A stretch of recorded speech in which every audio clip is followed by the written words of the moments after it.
Hingga Jumat, 175 kloter dengan 68.082 jemaah haji Indonesia telah berangkat ke Tanah Suci. Secara bertahap pergerakan jemaah dari Madinah menuju Mekah terus berlangsung. Lebih dari 7.000 jemaah haji Indonesia telah tiba di Mekah untuk melakukan umrah wajib ke Masjidil Haram. Sudah bergabung bersama kami jurnalis Transmedia Lukman Rozak di Arab Saudi. Selamat malam waktu Indonesia, Lukman. Lukman, pemerintah menetapkan pengaturan waktu pelaksanaan umrah wajib berdasarkan waktu kedatangan jemaah haji di Mekah. Seperti apa pelaksanaannya, Lukman? Ya, benar sekali Victor. Selamat malam pemirsa Indonesia. Pemerintah Indonesia memang mengatur ya pelaksanaan umroh wajib bagi jemaah haji yang ada di Tanah Suci.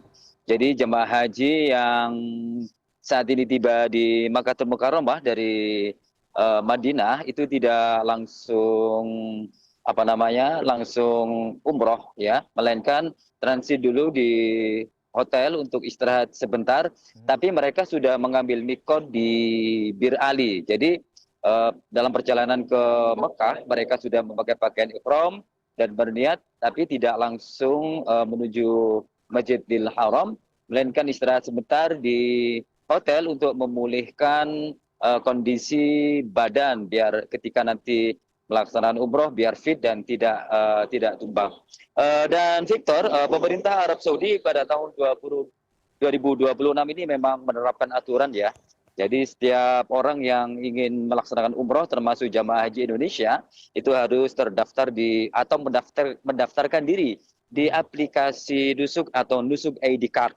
Aturan pelaksanaan umroh 2026 diantaranya adalah harus ada izin dan dokumen, di antaranya kartu nusuk, kemudian visa dan paspor. Ini wajib dibawa kemana-mana selama berada di Arab Saudi.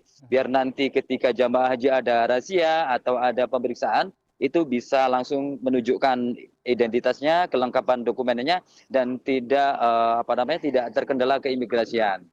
Selain itu, kartu ini penting ketika nanti jamaah haji umroh dan haji atau jamaah haji itu hilang arah atau mungkin kesasar atau salah jalan, itu bisa dibantu oleh petugas karena di kartu nusuk sendiri itu ada barcode yang bisa di-scan petugas haji dan itu nanti akan muncul namanya siapa, kemudian alamatnya di mana, asal embarkasi mana, menginapnya di Mekah dan di Madinah itu di mana, itu sudah ada semua datanya di situ. Dan itu sangat memudahkan sekali bagi petugas haji untuk membantu para jamaah haji yang kebetulan kesasar atau hilang arah atau tidak bisa pulang di hotel. Termasuk juga jangan lupa tetap memakai gelang, karena gelang ini nanti akan berfungsi ketika jamaah haji itu hilang atau tidak ditemukan, nanti paskarnya yang akan mengantarkannya ke hotel. Terus kemudian tata cara umroh juga masih tetap sama, Victor, yakni pertama adalah berikhram, niat ikhram di mikot. Jadi di Tanah Suci ini ada banyak mikot ya, ada banyak mikot. Salah satunya ada kalau di Madinah itu mikotnya diambil dari Bir Ali. Sementara di Arab Saudi juga banyak mikot juga, ada mikot dari Yamama, mikot dari Yaman dan sebagainya, itu banyak. Terus kemudian rangkaian selanjutnya adalah tawaf mengelilingi Ka'bah sebanyak 7 kali. Nah, bagi jamaah haji lansia yang punya risiko tinggi akan kesehatannya, itu petugas haji juga sudah siap siaga mengantar mereka menggunakan kursi roda, namun treknya tidak berada di trek bawah ya, ada trek khusus untuk kursi roda ataupun mobil listrik nanti bisa melakukan tawaf di atas Masjid Nabawi. Terus kemudian sa'i ini adalah berjalan atau berlari-lari kecil antara Bukit Sofa dan Marwah. Ini dilakukan juga sebanyak 7 kali. Nah, petugas haji juga akan membantu bagi jamaah lansia, jamaah yang tidak bisa jalan, jamaah yang sedang sakit, itu juga dibantu dengan menggunakan kursi roda. Kemudian ada diakhiri dengan tahallul, yakni mencukur atau memendekkan rambut. Jadi bisa bagi jamaah haji yang telah melaksanakan rangkaian rukun tadi, itu diakhiri dengan tahallul, mencukur rambut, bisa sehelai, 2 helai, 7 helai, atau bisa menggundul pelontosnya. Kata konon kabarnya kalau semua rambut digundul itu akan menghilangkan seluruh dosa, karena satu rambut itu nilainya satu dosa gitu. Jadi jamaah haji yang mau tahallul bisa langsung digundul biar dosanya rontok semua. Dan ini ada larangan juga di Masjidil Haram selama melaksanakan umroh, Victor.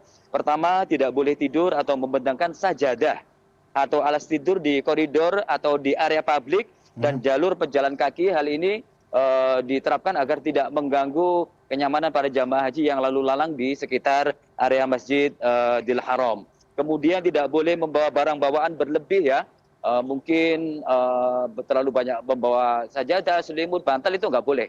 Jadi hanya cukup sajadah atau hal-hal yang dibutuhkan seperti tas jinjing yang berisi kelengkapan dokumen seperti itu tadi. Kemudian larangan selanjutnya, ini kewajibannya adalah jamaah haji tidak boleh buang sampah sembarangan, tidak boleh meludah, tidak boleh kencing sembarangan. Jadi harus menjaga ketertiban dan kebersihan selama berada di Masjidil Haram. Ya. Victor? Ya, Lukman, ada banyak sekali informasi yang memang harus diketahui oleh setiap jemaah haji yang akan beribadah haji begitu di sana. Kira-kira dari pemerintah Arab Saudi, adakah sanksi atau hukuman apabila melanggar aturan-aturan yang tadi Anda sebutkan, Lukman? Benar sekali, Victor. Jadi Arab Saudi tahun 2026 ini menerapkan aturan-aturan baru bagi jamaah haji, tidak hanya umat muslim Indonesia tapi juga seluruh dunia yang sedang melaksanakan haji di tanah suci. Kurang lebih ada 10 aturan yang harus ditaati dan dipatuhi oleh jamaah haji Indonesia dan seluruh jamaah haji seluruh dunia. Di antaranya adalah tidak boleh memotret sembarangan, tidak boleh mengambil gambar sembarangan di area Masjid Nabawi dan Masjidil Haram, kemudian tidak boleh melakukan live streaming yang berkonten promosi seperti itu dan ditayangkan di media sosial, dan itu akan terus dipantau oleh pihak Kementerian Informasi dan Komunikasi Arab Saudi. Nanti jika kedapatan ada aktivitas yang berbau promosi, seperti contohnya kita mempromosikan barang tapi mengambil tempat di area Masjidil Haram atau Masjid Nabawi, itu kalau dipantau pasti akan dikenai sanksi. Sanksinya bisa ringan, mulai ringan sampai berat. Ada sanksi teguran, sanksi peringatan, terus kemudian sanksi penangkapan, penjara, hingga sanksi denda yang nilainya cukup tinggi ya, Victor. Bisa sampai 10.000 real hingga 20.000 real tergantung pelanggaran yang dilakukan. Dan hal ini bisa senilai dengan rupiah kurang lebih 91 juta hingga 200 juta